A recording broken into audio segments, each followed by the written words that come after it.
और राजा जो था वो संबंध में अंगद जी का भतीजा भी लगता था, मतलब राजा के चाचा थे।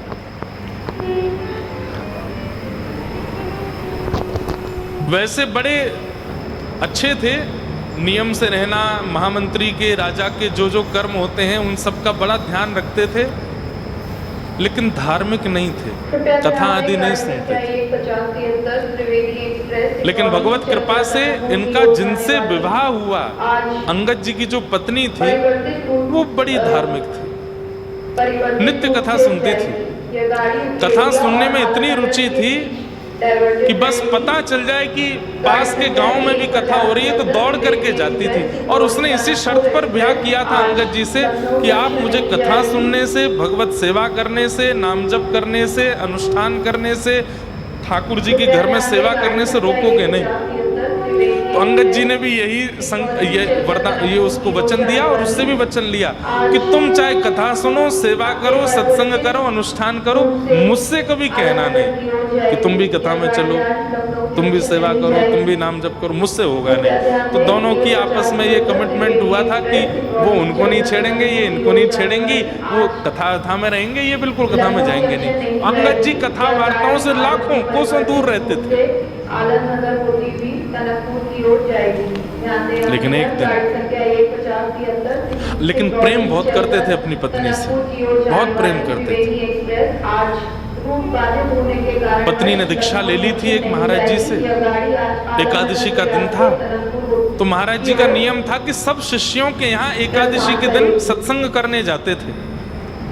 इस बार नंबर आया अंगद जी की पत्नी का। वो घबरा तो गई कि कहीं मेरे पति नाराज ना हो, लेकिन उसने सोचा कि इतने साल हो गए विवाह को, अब तो मान ही जाएंगे, और वैसे भी वो पूरे दिन राजभवन में रहते हैं, कोई दिक्कत नहीं, और थोड़े बहुत नाराज हुए भी तो मुझसे प्रेम इतना करते, मना लूंगी मैं।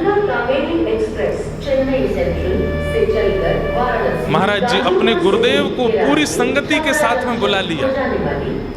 गुरुदेव कथा करने लगे, सत्संग कीर्तन चल रहा था, उन्माद नृत्य कर रहे थे सब रसिक जन, और अंगद जी के घर में कथा चल रही थी। अंगद जी शाम को अपने राजभवन से लौट के आए और जैसे ही देखा ताल बज रहे हैं, कांसे बज रहे हैं, कूद कूद करके रसिक जन नाच रहे हैं, बीच में पत्नी भी नृत्य कर रही है, कई सारे श्रोता भी, अड़ोसी पड़ोसी भी आए हैं। आग करके आग बबूला हो गया, बंद करो ये सब, क्या कर रहे हो? ये कोई आश्रम है क्या? ये कोई आश्रम है? ये मेरा घर है, निकलो यहाँ से। वैसे तो संत जनों को अपमान का बोध होता नहीं, लेकिन इतने सारे वैष्णवों को एक साथ कोई आकर के डांट फटकारने लगे और कथा कीर्तन करने से रोके तो फिर सब सोचेंगे कि यहाँ से निकल के कहीं और करने में ही भलाई है। धीरे धीरे सब निकलने लगे, पत्नी रोकने लगी, मेरी बात तो सुनिए, आप ऐसे कैसे कह सकते हैं? बोले मेरा हाथ छोड़ो, ये घर है, क्या बना रखा है यहाँ पर? सब्जी मंडी की तरह सब लोग आ गए हैं, उछल उछल करके नाच रहे गा रहे हैं, ये मेरा घर है, मेरी अनुमति के बिना कोई कैसे आ जाएगा यहाँ पर? निकलो सब बाहर। सब संत महात्मा साधु जितने भी थे सब चले गए। पत्नी बहुत रोई। थोड़ी देर बाद अंगद जी का क्रोध शांत हो गया तो पत्नी के पास गए, देवी तुम मेरी बात सुनो। पत्नी बोली बात नहीं, दूर रहिए मुझसे। और पत्नी ने कहा आपको आज तक कभी रोका नहीं, टोका नहीं, ये भी नहीं बोल रही थी कि आज कथा है तो आप बैठो, आप जाके अपने कक्ष में बैठते। अरे अकेले आपका घर है, मेरा भी तो घर है, मैं भी तो गृह लक्ष्मी बनकर के आई हूँ, मेरा अधिकार नहीं कि अपने घर में अपने गुरु को बुला के मैं सत्संग करा सकूं? अच्छा देवी अब तुम नाराज मत हो, मैंने तुमसे पहले ही कहा था तुम कुछ भी करना मुझको उसमें मत लेना, और घर में करोगी तो मुझे आना पड़ेगा। पत्नी ने कहा आप भजन नहीं करते, साधन नहीं करते, नाम जप नहीं करते, सेवा नहीं करते, फिर भी मैं आपके साथ रहती हूँ, लेकिन आज आपने जो किया है इसके बाद मैं संग नहीं रह सकती। लेकिन क्या करूं, पतिव्रता नारी हूं, छोड़ करके भी नहीं जा सकती। इसलिए वचनबद्ध होती हूँ अंतिम श्वास तक, प्राण निकलने तक, चाहे मेरा जीवन 50, 60, 70 वर्ष का क्यों ना बचा हो, ना आपको देखूंगी, ना अपना मुख आपको दिखाऊंगी, रहूंगी आपके संगी। पत्नी के जितने कर्म होते हैं वो सब करूंगी, लेकिन मुख नहीं दिखाऊंगी, और ना आपको देखूंगी आपने वैष्णव अपराध किया, मेरे गुरु का अपराध किया। और अंगद जी की पत्नी ने घूंघट कर लिया। 1.5-2 वर्ष हो गए अंगद जी अपनी पत्नी को देखे नहीं है, घूंघट में रहती है। अब तो अंगद जी की स्थिति ऐसी हो गई, इतने बेचारे विषाद में चले गए। अब घर आने का उनका मन भी नहीं करता, पत्नी बात नहीं करती है, बस थाली लगा के दे देती है, कपड़े धर देती है सुबह, बस सब क्रम करती है, ना वार्ता करती ना देखती।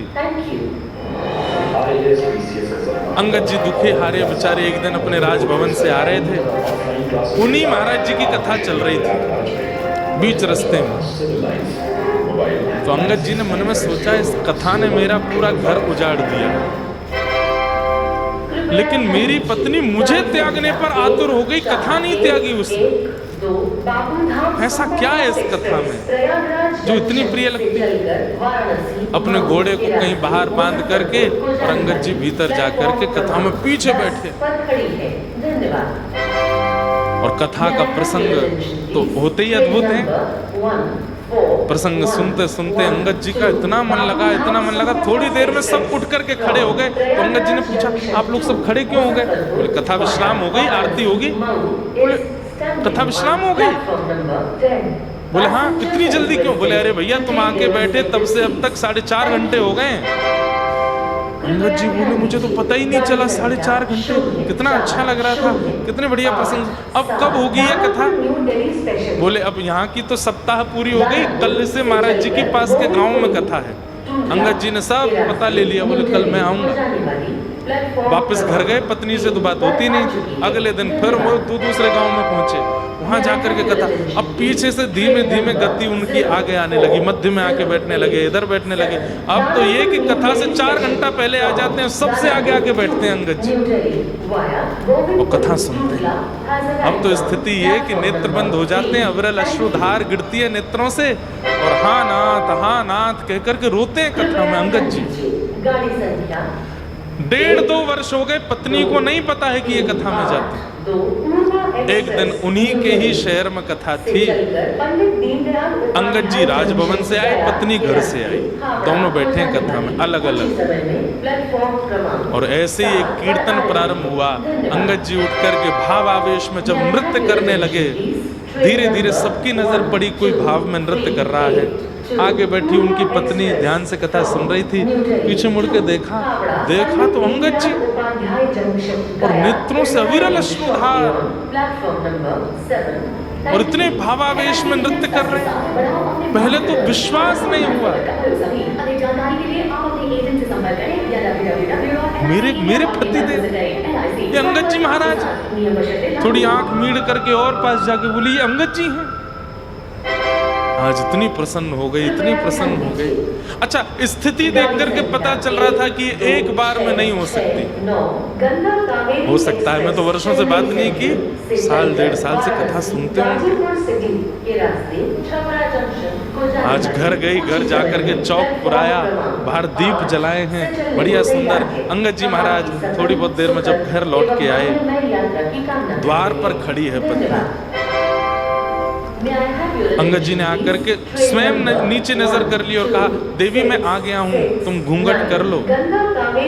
अंगद जी की पत्नी बोली घूंघट उससे किया था जो वैष्णव अपराधी था, पर अब पता चला है कि आप भगवत कथा से प्रेम करने लगे हैं, तो आपसे घूंघट करूंगी तो अपराध हो जाएगा। इसलिए नाथ अब मेरे उस विषाद, मेरे उस विकार को अस्वीकार करें और मुझे स्वीकार करें। और चरणों में प्रणाम करके पत्नी ने वो नियम छोड़ दिया। लेकिन अंगद जी की स्थिति देख लो। अंगद जी आके क्या बोले, देवी लेकिन अब पहले जैसे तुम्हारे रूप को देखने की मेरी इच्छा नहीं बची।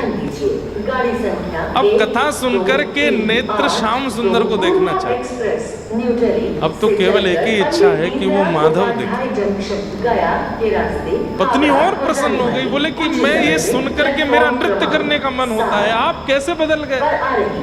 बोले पता नहीं, अब मुझे पता चला कि कथा तुम क्यों सुनती थी। सुनो, अब सब हमारे बीच में रजामंदी हो गई है, मुझसे अपराध तो बनाई, हम आचार्य से निवेदन करें वे हमारे घर में आके कथा सुनाए। दोनों पति पत्नी गए और जा करके आचार्य से निवेदन किया। सप्ताह कथा अंगद जी ने अपने घर पर कराई और पूरी कथा यजमानत्व में बैठ करके सुनते थे।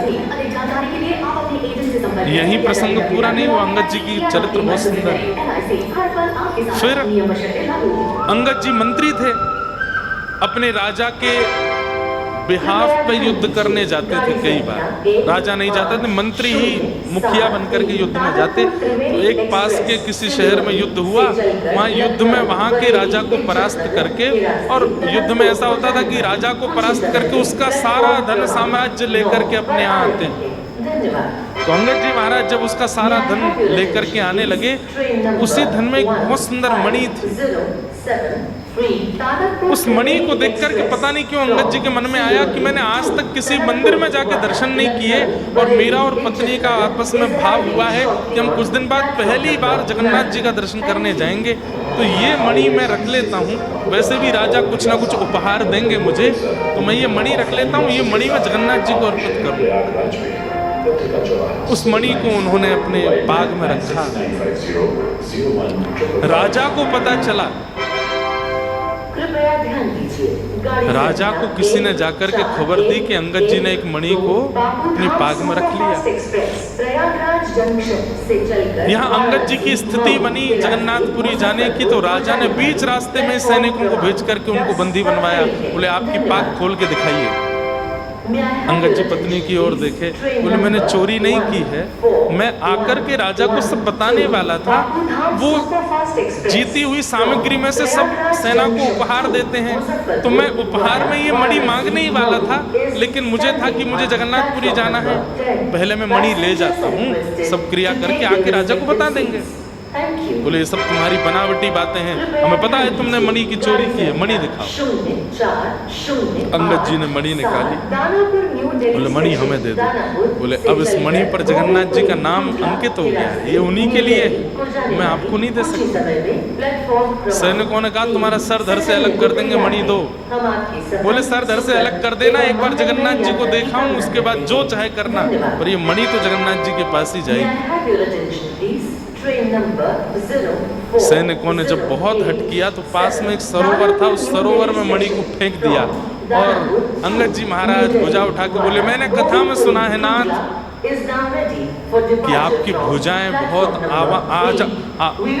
आवानुलंबित हैं, आप लंबी भुजाओं वाले हैं। मेरी वस्तु आप तक पहुंचाने में मुझे चल के आना पड़ेगा, पर मेरी वस्तु को स्वीकार करने के लिए आप तो कहीं भी आ सकते हैं। कर्मा की खिचड़ी खाने आप राजस्थान पहुंच जाते थे, मेरी मणि लेने के लिए इस जलाशय में आ जाइए नाथ, ये मणि मैं यही संकेत करता हूँ, क्योंकि मैं शरीर से आपके पास नहीं पहुंच पाऊंगा। मणि को खोजने के लिए सब लोग कुंड में कूद गए, पूरा जल सुखवा दिया कुंड का, लेकिन मणि नहीं मिली।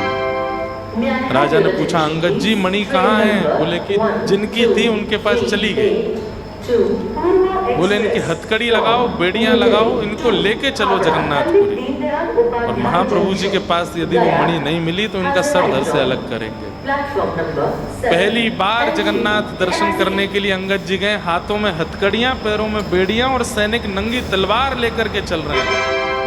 और अंगद जी महाराज जैसे जगन्नाथपुरी पहुंचे, जगन्नाथ महाप्रभु के जैसे ही दर्शन खुले हैं, सबने देखा उस मणि को जगन्नाथ जी ने अपने कंठ में धारण करके रखा।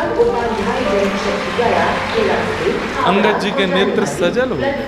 आज भी वो मणि जगन्नाथ जी कंठ में या शीश पर कहीं धारण करते हैं। आज कथा सोचिए, और कोई अनुष्ठान नहीं किया अंगद जी ने, केवल कथा सुनने में रत्ती लगा दी, सुनने में रुचि लगा दी, उससे इतना बल प्राप्त हो गया कि कहाँ मणि पधराई और कहाँ पहुंची। और जगन्नाथ महाप्रभु ने कैसी कृपा करके अंगद जी को दर्शन दिया। वही बात यहाँ पर आचार्य चरण कह रहे हैं, विश्वक्सेन कथा सुयः, सत्संग के प्रति, कथा के प्रति यदि आपकी रति है, आपकी रुचि है, तो आपके नाथ आपसे प्रसन्न हैं, इस बात का प्रमाण है। लेकिन सत्संग में ही आपको बेचैनी हो रही है, मन उच्चाटित होता है, जाने का मन होता है, आलस आता है, तो आप जितने भी क्रम कर रहे हो, ठाकुर जी उससे प्रसन्न नहीं, ठाकुर जी उससे राजी नहीं।